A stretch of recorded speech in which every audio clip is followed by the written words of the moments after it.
Tulifanyia nini sanduku hili la Bwana? Tuambieni jinsi tutakavyolifanya ili tuweze kulirudisha mahali pake. Makuhani wakuu wajiuliza, kweli tumekuwa nalo kwa miezi 7, ila sisi hatuoni umuhimu wake.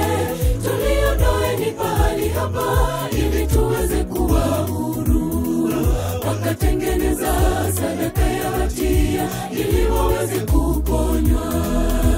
Mkono wake Bwana hujapunguka, wala sikio lake si zito kwetu sisi lisiweze kusikia tunayoyanena. Dua zetu atajibu kwa majira yake, na alishahidi kuwa baba yetu atatutegemeza kati ya uvuli. Anatufahamu yeye kiongozi mshindi juu ya maisha yetu. Mkono wake Bwana hujapunguka, wala sikio lake si zito kwetu sisi lisiweze kusikia tunayoyanena. Dua zetu atajibu kwa majira yake, na alishahidi kuwa baba yetu atatutegemeza kati ya uvuli.